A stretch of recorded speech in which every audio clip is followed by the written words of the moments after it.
Okay, so let's start our class for today. हम लोगों ने कल जो लास्ट कॉन्सेप्ट्स किए थे वो हम लोगों ने लास्ट में किया था अप टिल बाइनोमियल थ्योरम। ठीक है। अब आज जो हम लोग स्टार्ट करेंगे हमारा मैथमेटिक्स का क्लास, बेसिक मैथमेटिक्स, उसमें हम लोग आज बात करेंगे कोऑर्डिनेट ज्योमेट्री की। Will be talking about coordinate geometry. ठीक है। अब ये जो कोऑर्डिनेट ज्योमेट्री है ये बेसिकली क्या है और ये कोऑर्डिनेट्स का कॉन्सेप्ट क्या होता है। देखो, हमारे आसपास की जो स्पेस है पूरी, हम उसे तीन प्लेन्स में डिवाइड करते हैं और वो तीन प्लेन्स तीन एक्सिस के अलोंग लाई करते हैं, जिनको हम नाम देते हैं generally X, Y and G, या Z. X, Y and Z. और जहां ये तीनों मिलते हैं उसको हम बोलते हैं ओरिजिन। ये हमारा रेफरेंस पॉइंट होता है। और किसी भी ऑब्जेक्ट की इस स्पेस के अंदर लोकेशन पता लगाने के लिए हम उसकी परपेंडिकुलर दूरी इन तीनों एक्सिस से बताते हैं। फॉर एग्जाम्पल, अगर मैं एक्स वाई प्लेन की बात करूं, only in X Y plane, simple है क्योंकि 2D है। ठीक है। मैं कहता हूं ये ऑब्जेक्ट P यहां पर रखा है, तो अब अगर इसकी एक्स एक्सिस से दूरी नापी जाए, ये ये y के बराबर हो जाएगी। y एक्सिस से परपेंडिकुलर दूरी नापी जाए, ये परपेंडिकुलर है, ये x के बराबर हो जाएगी। तो इसके कोऑर्डिनेट्स हो जाएंगे x, y। इसका मतलब कोऑर्डिनेट क्या होते हैं? कोऑर्डिनेट होते हैं किसी भी पॉइंट की परपेंडिकुलर दूरी इन तीन म्यूचुअली परपेंडिकुलर एक्सिस से, उसको हम कहते हैं कोऑर्डिनेट्स। और इन कोऑर्डिनेट्स की ही जो स्टडी से हम पूरे कॉन्सेप्ट्स बनाते हैं, उस पूरी स्टडी को नाम दिया जाता है, टॉपिक को नाम दिया जाता है कोऑर्डिनेट ज्योमेट्री। ये बहुत वास्ट टॉपिक है, लेकिन हम उतना वास्ट नहीं पढ़ेंगे, हम सिर्फ उतना इसको समझेंगे जितना हमें क्लास 11th की फिजिक्स में रिक्वायर्ड है, यानी बिल्कुल बेसिक्स मेथड में। हम इसके थ्रू ग्राफ्स का कॉन्सेप्ट समझेंगे, बेसिक कोऑर्डिनेट से डिस्टेंस कैसे निकाला था, आपने पढ़ा है डिस्टेंस फॉर्मूला, फिर एक बार रिवाइज कर लेते हैं। तो अगर मैं ओरिजिन से इसका डायरेक्ट पाथ पूछूं, ये है आर। अब अगर मुझे इस आर की वैल्यू निकालनी है तो मुझे पता है ये वाई है और ये एक्स और ये 90 डिग्री है, तो मैं पाइथागोरस थ्योरम लगा सकता हूं। तो मैं आर को लिख सकता हूं under root X square plus Y square. अगर मान लो ये एक्स वाई प्लेन की जगह एक्स वाई जेड स्पेस में होता, तो जेड भी इसी दूरी हो जाती यहां पर कुछ, तो मेरे पास जेड भी वैल्यू आ जाती। तब मैं लिखता अंडर रूट, अगर ये स्पेस में होता, ये तो है एक्स वाई प्लेन के अंदर, अगर ये स्पेस में होता यानी इसमें एक्स वाई और जेड तीनों होते स्पेस में, तब आर की वैल्यू आती under root X square plus Y square plus Z square. ठीक है। ये तो हमने देखा कोऑर्डिनेट्स क्या होते हैं, कोऑर्डिनेट्स से डिस्टेंस कैसे या लोकेशन किस तरह से बताई जा सकती है। ये जो वैल्यू हमने नापी, ये जो हमने वैल्यू बनाई आर, ये एक्चुअली में इसकी पोजीशन बता रही है, तो इसको इसकी पोजीशन वेक्टर की लेंथ बोलते हैं। This is also called the length of its position vector. ठीक है। ये सब क्या होते हैं वेक्टर, जब मैं वेक्टर अलजेब्रा पढ़ाऊंगा सेकंड पार्ट में इसके बेसिक मैथमेटिक्स में, तब हम इसको समझेंगे। Okay okay. तो अब हम लोग देखते हैं कि अगर मान लो मेरे पास दो पॉइंट्स है स्पेस में रखे हुए, तब उनके बीच की दूरी हम कैसे पता लगाते हैं, देन व्हाट वी डू। ठीक है।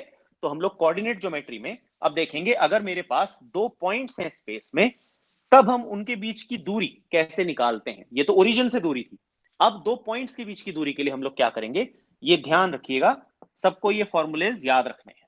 ये हमारे पास फिर से वही एक्स वाई और जेड, तीन म्यूचुअली परपेंडिकुलर एक्सिस हो गए। ये मेरे पास पहला पॉइंट है, पॉइंट ए, इसके कोऑर्डिनेट हैं x1, y1, z1। ठीक है। ये दूसरा पॉइंट है, पॉइंट बी, इसके कोऑर्डिनेट हैं x2, y2, z2, और इसका पोजीशन बता रहा है r2। तो अगर मैं वो प्रीवियस वाली वैल्यू याद रखूं, तो मैं r1 को लिख सकता हूं under root x1 square plus y1 square plus z1 square, और इसी तरह से मैं r2 को लिख सकता हूं under root x2 square plus y2 square plus z2 square. तो ये मेरे पास दोनों r1 और r2 की वैल्यूज आ गई, लेकिन ये इनके बीच की दूरी नहीं है, इनके बीच की दूरी है ये लाइन ए बी आर, ये इनके बीच की दूरी है। तो अगर आप नोटिस करो, इससे यहां तक का डिस्टेंस माइनस कर दूं तो x का डिस्टेंस आ जाएगा। देखो ये इसका x कोऑर्डिनेट है, ये है x1, ये है x2। अब अगर आप ध्यान से देखो, मैं इनको माइनस करूं, भाई पॉइंट बी एक्स एक्सिस पर यहां लाया कर रहा है, पॉइंट ए एक्सिस पर यहां लाया कर रहा है, दोनों के बीच की दूरी तो ये है, ये कैसे आ जाएगी, ये आ जाएगी x2 माइनस x1। तो इसी तरह से y2 माइनस y1 और z2 माइनस z1, मेरे पास तीनों वैल्यूज आ जाएंगी। तो ए बी जो है मेरे पास बन जाएगा under root x2 minus x1 square plus y2 minus y1 square plus z2 minus z1 square. ठीक है, ये फॉर्मूला है, इसे डिस्टेंस फॉर्मूला भी कहा जाता है। ये होता है किन्हीं दो पॉइंट्स के बीच में जो स्पेस में रखे हैं, उनके बीच की दूरी कैसे कैलकुलेट की जाती है। ठीक है, ये हमें काम आएगा जब हम डिस्टेंसेस की बात करेंगे, वेक्टर अलजेब्रा में जब हम देखेंगे तो हम पोजीशन वेक्टर्स के बीच की दूरी निकालेंगे, तो हमें ये यूज करना पड़ेगा। इसीलिए मैंने आपको ये एक बार रिवाइव करा दिया, ऑलरेडी पढ़ा हुआ है बट एक बार रिवाइज करना अच्छा होता है। Got it. अब हम बात करेंगे कुछ ग्राफ्स की, ये बहुत इंपॉर्टेंट पोर्शन है हमारा जब हम ग्राफ्स को पढ़ेंगे। ठीक है, अब ग्राफ्स में क्या करना है, देखो ग्राफ होता क्या है। सबसे पहली बात हमें ये समझना है कि हम ये जो कह रहे हैं ग्राफ, ग्राफ क्या होता है, हाउ डू यू रिप्रेजेंट या व्हाट इज अ ग्राफ। अब अगर आप नोटिस करो, आप लोग इक्वेशंस के ग्राफ बना चुके हैं, you have already learn how to plot a graph for a equation. एक लाइन की इक्वेशन गिवन है, आप उसका ग्राफ बनाते हैं। तो बेसिकली वो शो क्या करता है, वो ग्राफ शो करता है locus of all the points, जहां से जिनको जोड़ करके वो लाइन बनती थी, यानी उन सारे पॉइंट्स की लोकेशन। बेसिकली उस लाइन की पिक्चर आपकी नजरों के सामने, वो इक्वेशन आपको नहीं बता रही लाइन कैसी होगी, उसकी पिक्चर जो ग्राफ था उसने आपके नजरों के सामने एक पिक्चर बना दी कि ये लाइन देखने में ऐसी लगेगी।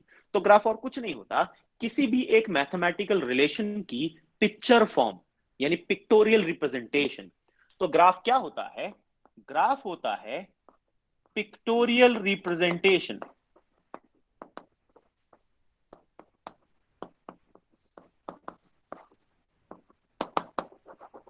of a mathematical relation।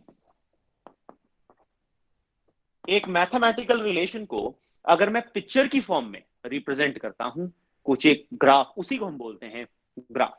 ठीक है, तो यहां पर हम कुछ एक खास तरह के ग्राफ सीखेंगे, क्योंकि ये हमें मदद करेंगे इंटरप्रिटेशन ऑफ ग्राफ में।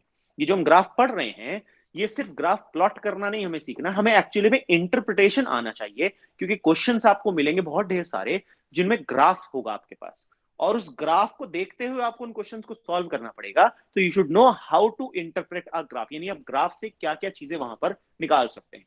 ओके, तो सबसे पहली चीज जो हम देखेंगे इन अ ग्राफ, हमें ध्यान से समझना है ये सब, all the things which we'll learn right now.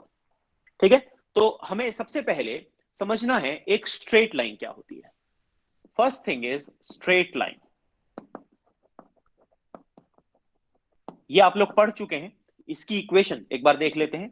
इसकी इक्वेशन होती थी, क्या होती थी भाई इक्वेशन, इसकी इक्वेशन थी y is equal to m x plus c, y equals m x plus c. याद है सबको ये, इसमें ये दोनों वेरिएबल थे x and y, these were the variables. ये जो m है इसको कहते थे स्लोप, और c को कहते थे इंटरसेप्ट। ठीक है, तो हमारे पास ये equation of a straight line थी, इसमें y और x हमारे पास वेरिएबल्स थे, m was called the slope, ठीक, और ये जो c है this is called the intercept. तो ये हमारे पास equation of a straight line है। अब इस स्ट्रेट लाइन में हम कौन कौन सी फॉर्म्स देख सकते हैं या किस तरह का उनका ग्राफ होगा, यानी अगर मुझे ग्राफ दे दिया जाए तो मैं उससे क्या क्या इंटरप्रेट करूंगा, ये समझना है। देखो, इसमें सबसे पहला केस जो पॉसिबल है वो है अगर स्लोप ग्रेटर देन 0 हो और इंटरसेप्ट भी पॉजिटिव हो। दोनों चीजें पॉजिटिव, ग्रेटर देन 0 का मतलब होता है पॉजिटिव, ग्रेटर देन 0 का मतलब क्या होता है, पॉजिटिव, यानी स्लोप भी पॉजिटिव है और इंटरसेप्ट भी पॉजिटिव है। ठीक, तो इसका जो ग्राफ बनेगा, इसका ग्राफ अगर आप देखो, इसका ग्राफ कुछ इस फॉर्म में बनेगा, ये ऐसा। देखो इस लाइन का स्लोप पॉजिटिव है, इसे मैं यहां भी बना सकता हूं, कोई प्रॉब्लम नहीं है। इसमें स्लोप ये यहां पर बनेगा क्योंकि इंटरसेप्ट पॉजिटिव रखना है। अगर मैं यहां पर रखूंगा तो इंटरसेप्ट नेगेटिव हो जाएगा, इसलिए ये अगर देखो ये हमारे पास इंटरसेप्ट है, ये y एक्सिस है, ये x एक्सिस है, और ये जो एंगल थीटा रिप्रेजेंट करता है, ये ढलान, इसी को कहते हैं स्लोप। स्लोप जो दिया जाता है किसी भी लाइन का, वो tan थीटा से दिया जाता है। ध्यान रखेंगे ये बात, slope is equal to tan theta, और थीटा अगर एक्यूट होता है तो tan थीटा की वैल्यू पॉजिटिव होती है, इसलिए स्लोप पॉजिटिव माना जाता है। Got it? तो ये पहला केस है जिसमें हमारे पास स्लोप पॉजिटिव है, इंटरसेप्ट भी पॉजिटिव है। Got it? इसके बाद इसका दूसरा कंडीशन देखते हैं। दूसरी कंडीशन में हमारे पास स्लोप नेगेटिव है लेकिन इंटरसेप्ट पॉजिटिव है। दूसरा केस है स्लोप तो नेगेटिव है लेकिन इंटरसेप्ट पॉजिटिव है, तो उसका ग्राफ कैसा बनेगा? Let us see. ये एक्स एक्सिस, ये Y axis, the graph will be somewhat like this. क्यों? अगर आप नोटिस करो, इंटरसेप्ट होता है एक्स वाई एक्सिस पर जो वैल्यू होती है, तो इंटरसेप्ट तो पॉजिटिव है, पॉजिटिव वाई एक्सिस पर लाई कर रहा है। और अगर आप नोटिस करो ये एंगल, ये जो थीटा है, ये फिलहाल ऑब्ट्यूज है, it is greater than 90 degree. Theta जो है 90 डिग्री से बड़ा है, बड़ा हो गया का मतलब वो ऑब्ट्यूज हो गया, और जब ये ऑब्ट्यूज होता है थीटा, तब tan थीटा की वैल्यू नेगेटिव हो जाती है, तो स्लोप हमारा बन गया नेगेटिव, क्योंकि slope is given by tan theta. ठीक है, तो ये हमारे दो केस हो गए। अब इसके बाद हम देखते हैं इसमें और कौन कौन से केसेस से आप क्या क्या समझ सकते हैं। ये सारे तरह के ग्राफ्स आपको मैकेनिक्स के चैप्टर में एक्चुअली में मिलेंगे, मैं इसीलिए पढ़ा रहा हूं ये, तो ध्यान रखिएगा, ये सब जो मैं पढ़ा रहा हूं ये आपको ग्राफ के क्वेश्चंस में बहुत मदद करेगा। आपको लग रहा होगा ये तो सर हमें आता है सब, फिर खामा क्या करा रहे हो आप? ये बेटा रिवाइव करना जरूरी होता है। आपने जिस तरह से पढ़ा था, आपने इक्वेशंस के केवल ग्राफ प्लॉटिंग सीखी थी, हम यहाँ पे उसे फिजिक्स में कैसे इंटरप्रेट करेंगे वो सीख रहे हैं, इसलिए मुझे ये बताना बनता है। ठीक है, तीसरा केस जो पॉसिबल है उसमें m ग्रेटर देन 0 और c 0, यानी स्लोप तो पॉजिटिव हो लेकिन इंटरसेप्ट 0 हो। जब इंटरसेप्ट 0 होता है तो हमें ध्यान रखना है graph always passes through origin. जब भी इंटरसेप्ट 0 होगा, graph always passes through origin, y is equal to mx बन जाती है इसमें इक्वेशन।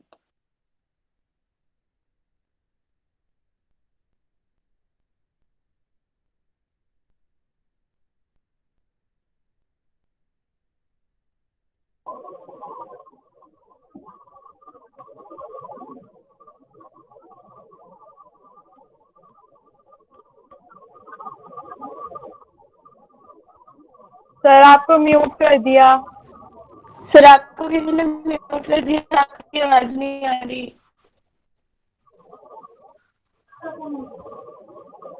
अब आ रही है बेटा?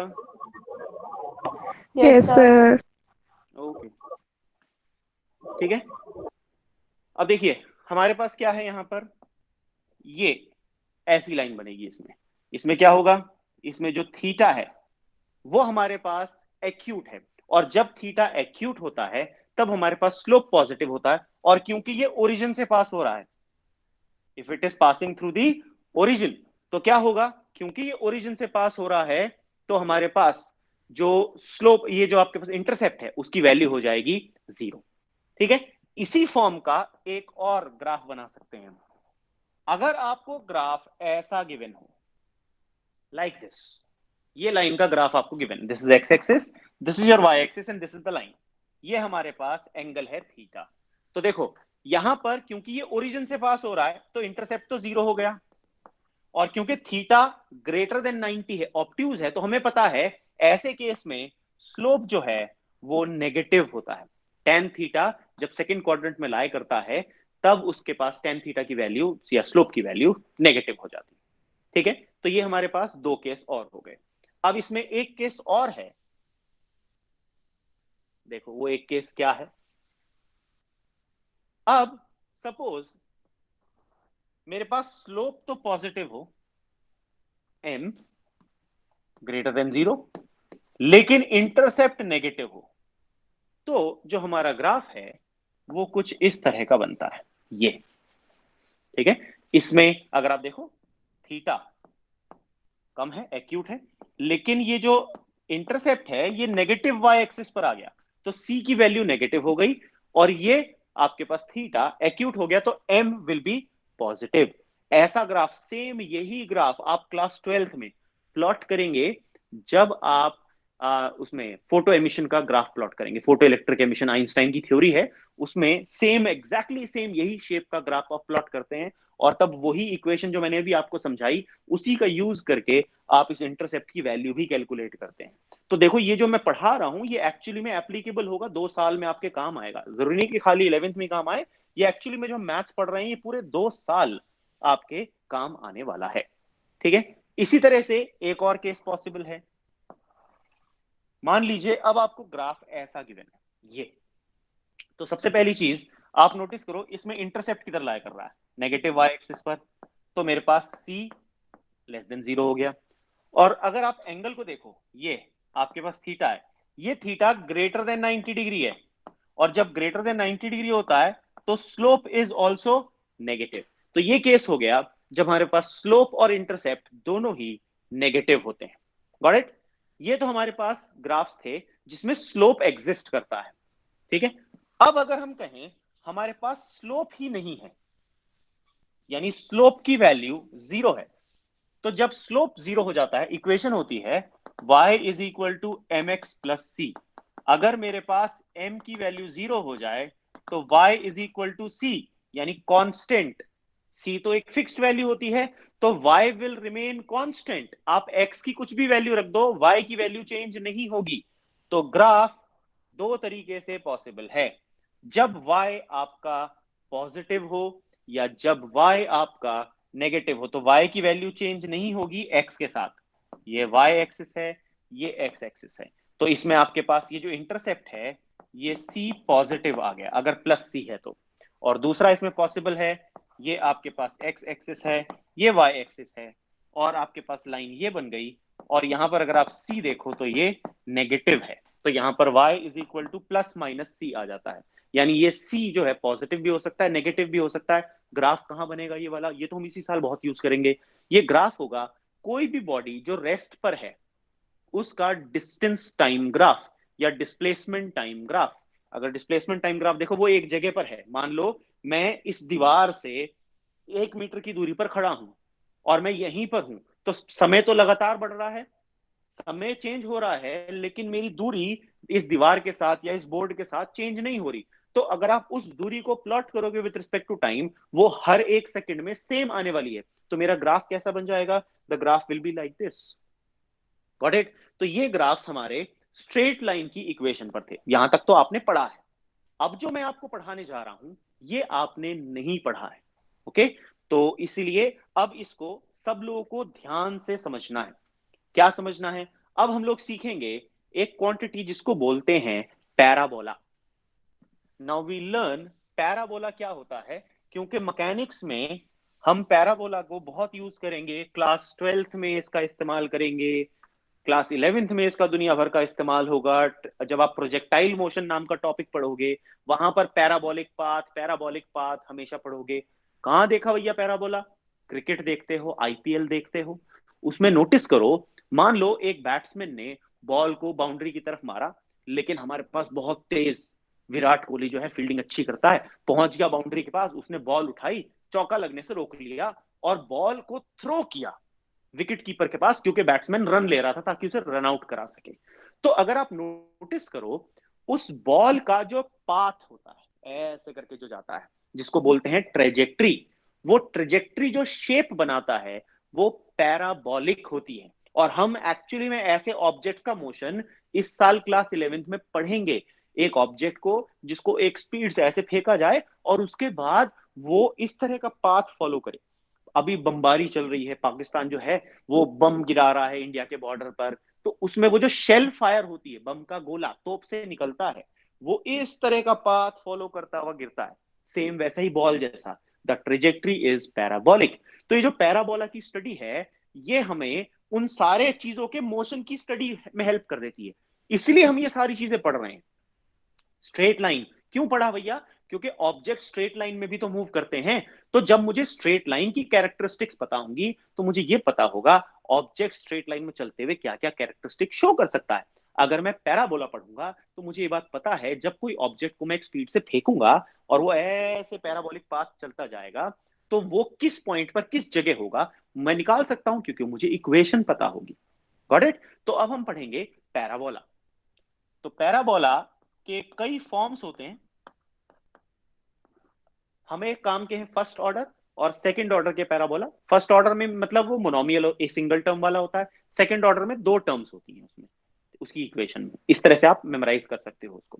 ठीक है, तो पहली इक्वेशन है पैराबोला की, जो पहली इक्वेशन है वो x is equal to C Y square होती है। याद रखना, इसमें इसमें एक वेरिएबल की पावर 2 हो जाती है।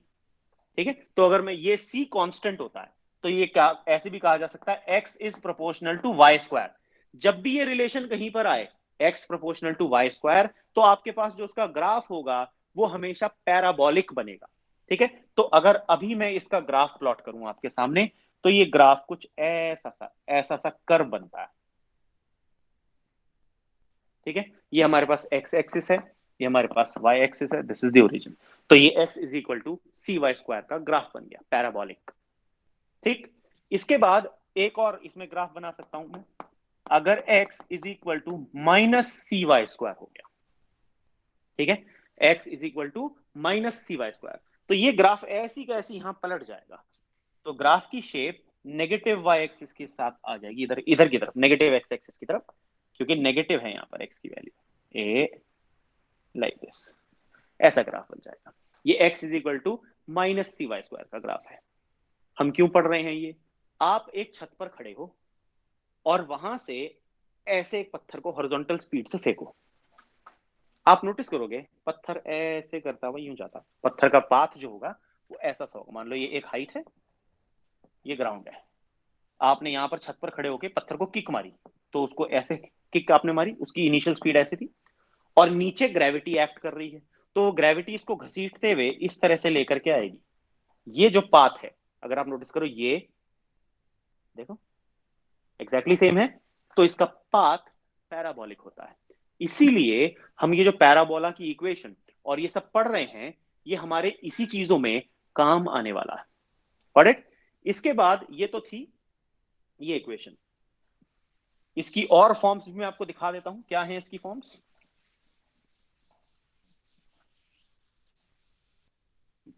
एक फॉर्म इसकी ये बन सकती है, अगर अब मेरे पास y proportional to X square हो, यानी y is equal to C x square या y proportional to X square, तो अब ग्राफ इस तरह का बनेगा।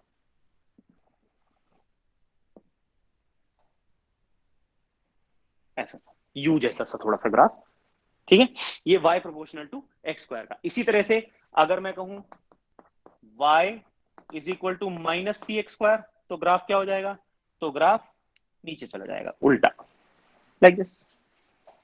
ठीक है जी, ये जो हमने ग्राफ पढ़े अभी, अगर आप नोटिस करो इन सब के सब ग्राफ में, ये जितने भी मैंने ग्राफ अभी आपके सामने बनाए, इन सब ग्राफ्स को अगर आप नोटिस करो तो आप पाओगे इन सब में एक ही एक टर्म थी।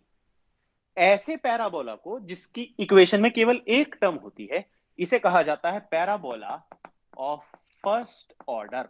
क्या बोलते हैं इसको? Parabola of first order. ठीक, ये तो थे फर्स्ट ऑर्डर के पैराबोला जिनमें एक टर्म थी।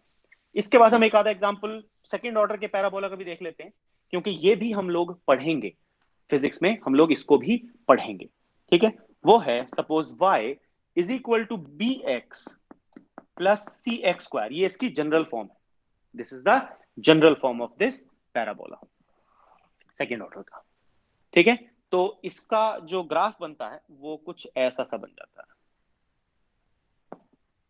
ओरिजिन से पास होता लाइक दिस। ठीक है, अगर मैं y is equal to B x minus C x square बनाऊं, suppose y is equal to B x minus C x square, तो इसके ग्राफ को पलट दो, बिल्कुल बिल्कुल ऑपोजिट तरह से इसको पलट दो, तो ये ऐसे आ जाएगा लाइक दिस। ये बहुत इंपॉर्टेंट है इक्वेशन। ये वाली जो इक्वेशन है ये हम पढ़ेंगे जब हम प्रोजेक्टाइल मोशन को पढ़ेंगे।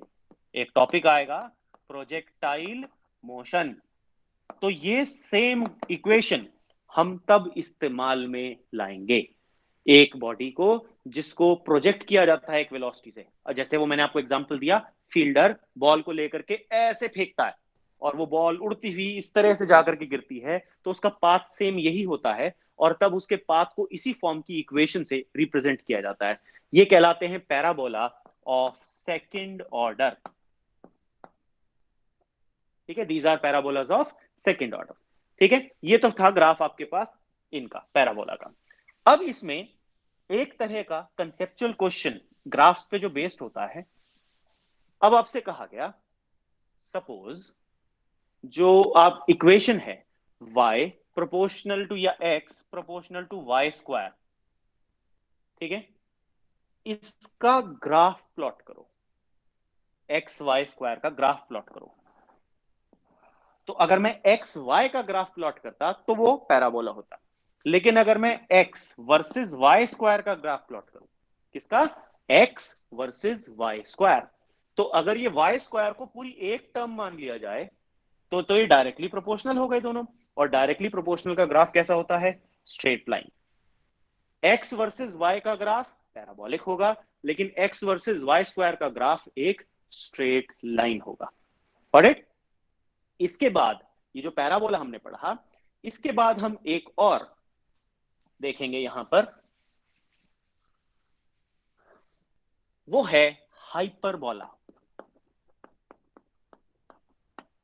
आप कहोगे सर पता नहीं क्या क्या पढ़ा रहे हो, थोड़ी देर में इबोला पढ़ाने लग जाओगे। नहीं, ऐसा नहीं है, ये पैराबोला है और हाइपरबोला, ये हमारा आज का टॉपिक है, हाइपरबोला। अब ये हाइपरबोला क्या होता है, इसकी बेसिकली इक्वेशन होती है x y is equal to c, यानी x into y is a constant. तो अगर मैं x की वैल्यू देखूं या y की वैल्यू देखूं, तो मैं x की वैल्यू लिख सकता हूं c upon Y, constant upon Y. और जब हम कांस्टेंट को हटा देते हैं तो ये इक्वालिटी कन्वर्ट हो जाती है प्रोपोर्शनैलिटी में। ये इनवर्सली प्रोपोर्शनल का रिलेशन है। जब कोई क्वांटिटी किसी दूसरी क्वांटिटी के रिस्पेक्ट में इनवर्सली प्रोपोर्शनल हो, उसको हम उस ग्राफ के लिए जो उसकी जो शेप बनती है, that relation represents a shape called a hyperbola. ठीक है, अब ये हाइपरबोला इस तरह से बनेगा, इनवर्सली प्रोपोर्शनल का ग्राफ, याद रखेंगे ये बहुत काम का ग्राफ है, बहुत ढेर सारी फिजिकल क्वांटिटीज इससे रिप्रेजेंट होती है। इसे बोलते हैं रेक्टेंगुलर हाइपरबोला।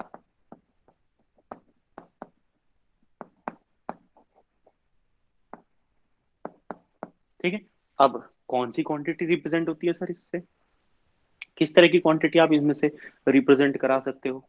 भैया अगर मैं पोटेंशियल वर्सेस डिस्टेंस का ग्राफ प्लॉट करूं, चाहे वो इलेक्ट्रिक पोटेंशियल ले लो आप, ठीक है, तो जो इलेक्ट्रिक पोटेंशियल V होता है वो डिस्टेंस के साथ इनवर्सली प्रोपोर्शनल होता है। V inversely proportional to R होता है हमारे पास। तो देखो, अगर मैं V और R का ग्राफ प्लॉट करूं तो यही आएगा मेरे पास। V और R अगर पॉजिटिव हैं तो फर्स्ट क्वाड्रेंट में आएगा, और V और R अगर नेगेटिव हैं तो थर्ड क्वाड्रेंट में आएगा। करेक्ट? तो ये हमारे पास रिप्रेजेंट करेगा इस ग्राफ को। तो ये ग्राफ हम एक्चुअली में प्लॉट करेंगे, बहुत ढेर सारी क्वांटिटीज में इनको पढ़ेंगे, और तब मैं बार बार टर्म का इस्तेमाल करूंगा, it will be a rectangular hyperbola, it will be hyperbola, hyperbola.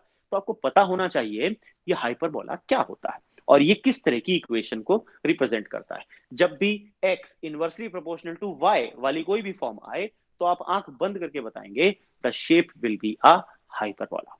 Got it? अब ये तो था एक फॉर्म इसकी। ठीक है, एक और फॉर्म आती है इसकी, वो दूसरी फॉर्म है अगर x into Y square constant के बराबर हो। अगर आपके पास इक्वेशन हो X Y square is a constant, तो x is equal to C upon Y square, या x is inversely proportional to Y square. बहुत काम की इक्वेशन है ये अभी हम ग्रेविटेशन चैप्टर में भी इसका ग्राफ बनाएंगे, ये बहुत काम का ग्राफ बनेगा। जब x inversely proportional to Y square हो तब जो ग्राफ बनता है उसको बोलते हैं हम हाइपरबोला। ये वाला ग्राफ, उसका ग्राफ ऐसा बनता है। ठीक है, this is the graph of hyperbola. ये है when x is inversely proportional to y square का ग्राफ। आपको सिर्फ ये शेप्स याद रखनी है, ये जो हमने कोऑर्डिनेट ज्योमेट्री के अंदर पढ़ी है। ठीक है, हमने स्ट्रेट लाइन समझा, हमने पैराबोला समझा, हमने हाइपरबोला समझा। और भी बहुत ढेर सारी इसमें पॉसिबल हैं, एलिप्स भी पढ़ सकते हैं, सर्कल भी पढ़ सकते हैं, बट वो हमारे लिए अभी रिक्वायर्ड नहीं है। जब वो चाहिए होगा मैं तब आपको उसकी इक्वेशंस के साथ उनका एग्जांपल समझा दूंगा। Got it?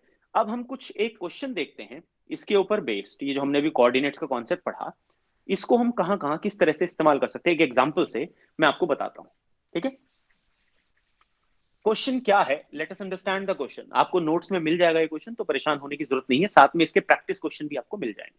ठीक है, क्वेश्चन है एक पार्टिकल के कोऑर्डिनेट्स जो एक्स वाई प्लेन में मूव कर रहा है, टाइम के साथ वेरी होते हैं with equation x is equal to 4t and y is equal to 8t plus 3।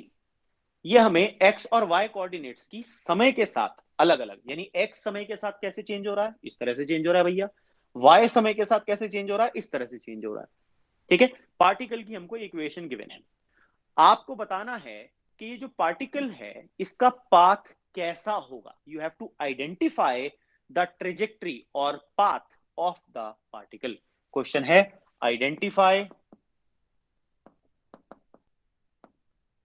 It's path. ये जो पार्टिकल है उसका मोशन आपको इस फॉर्म में गिवन है, और आपको यह बताना है कि वो पार्टिकल का पाथ किस फॉर्म का, कैसी शेप का पाथ होगा। ये सवाल है, फिजिक्स का सवाल है।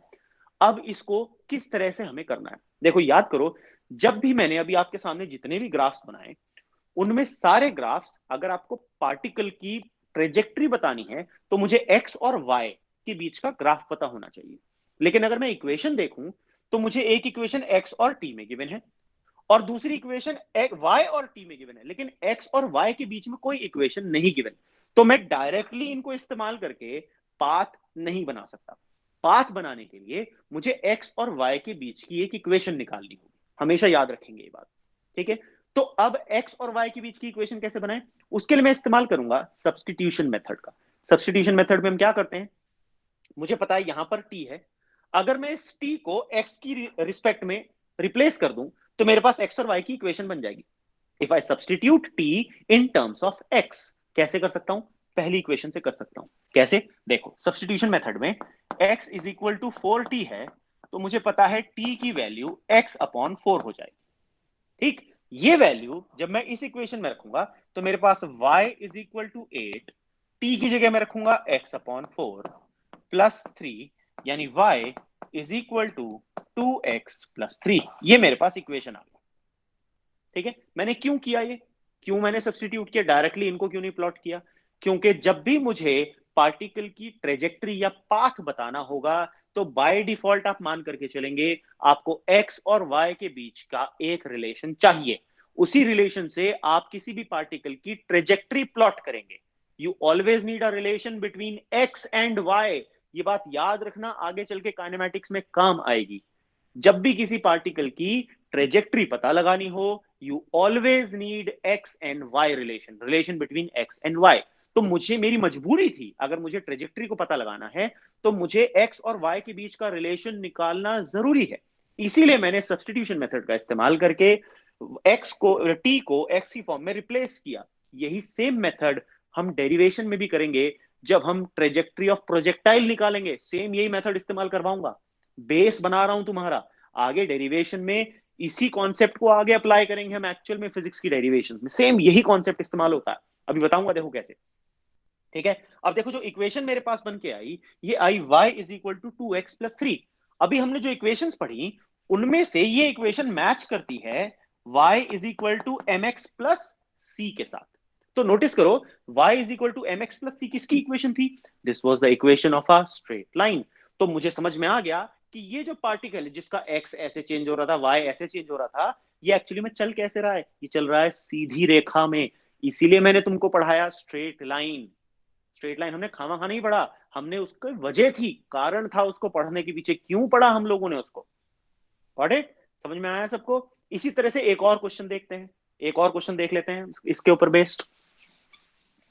ठीक है, क्वेश्चन है कि अब जो पार्टिकल चल रहा है एक्स वाई प्लेन में, समय के साथ उसके एक्स और वाई कोऑर्डिनेट्स कुछ इस तरह से बदल रहे हैं। एक्स कोऑर्डिनेट चेंज हो रहा है 8t² के रिस्पेक्ट में, और जो y कोऑर्डिनेट है वो y is equal to 4t हमको गिवन है। ये हमको x और y की वैल्यू गिवन है। आपको फिर से पता लगाना है इसका पाथ कैसा होगा।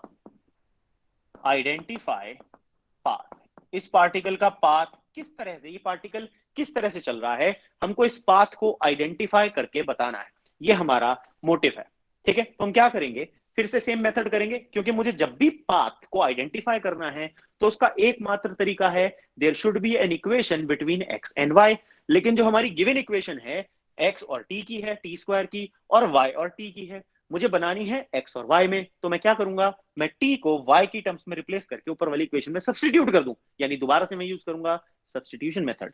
तो यहां से देखो y is equal to 4t है, तो t की वैल्यू y अपॉन 4 हो गई, ये वैल्यू इस इक्वेशन में सब्सटीट्यूट कर दो, तो आपके पास आ गया x is equal to 8 T square, T की जगह y अपॉन 4 का होल स्क्वायर, तो ये आ गया x is equal to 8 into Y square upon 16, ये 2 हो गया, तो मेरे पास आ गया x is equal to half y square.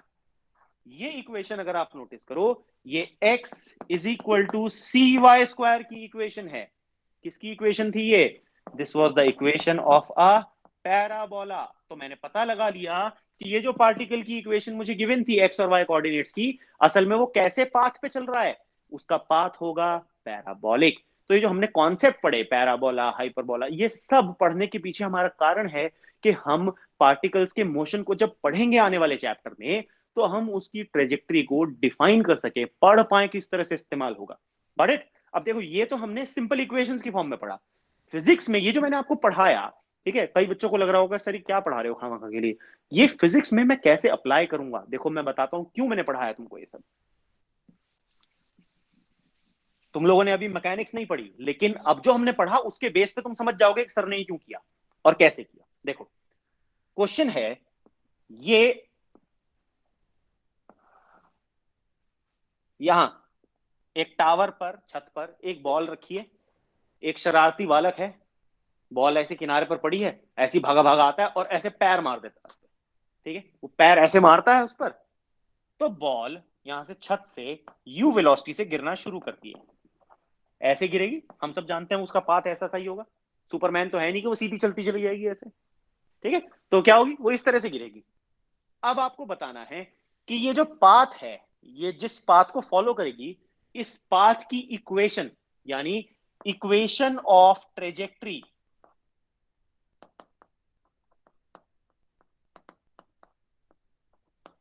आपको पता लगानी है।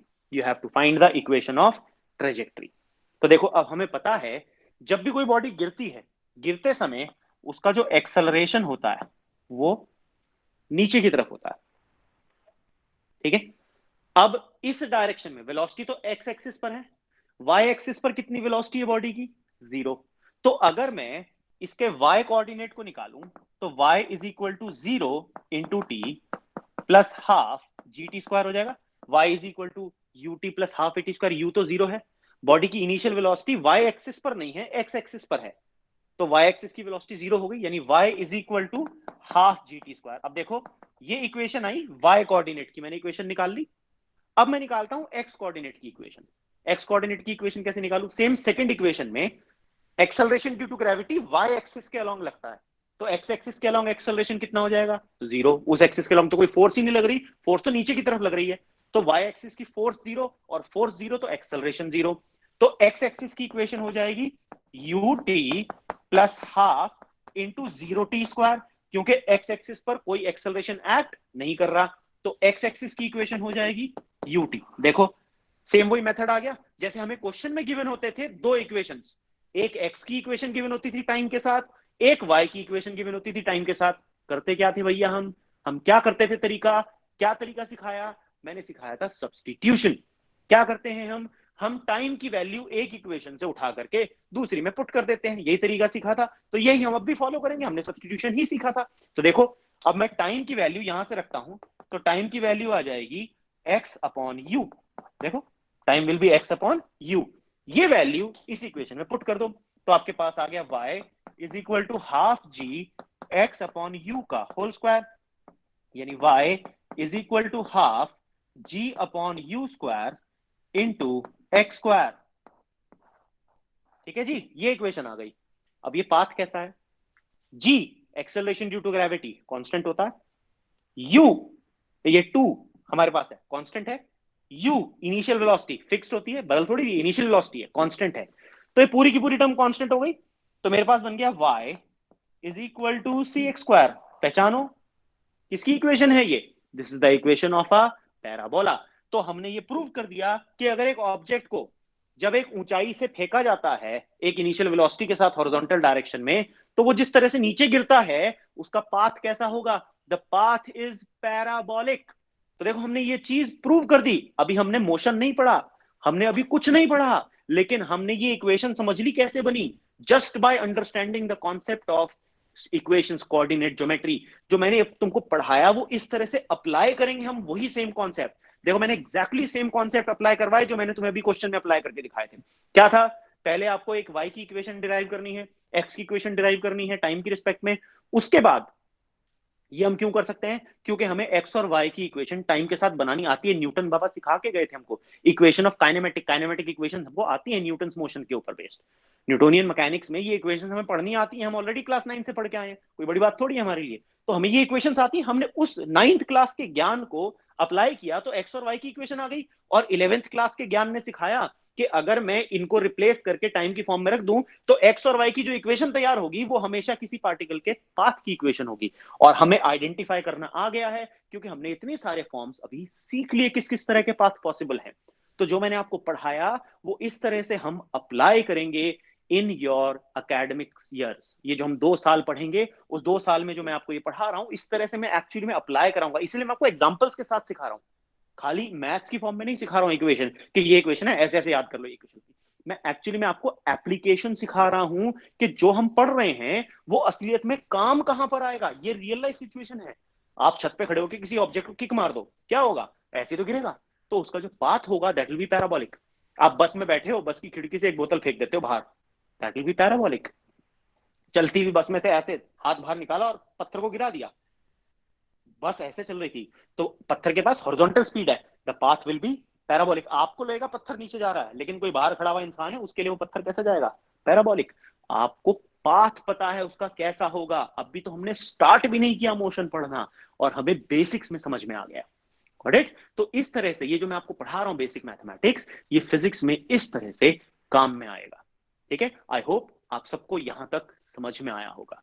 Okay, do join us tomorrow. अभी रुकिएगा,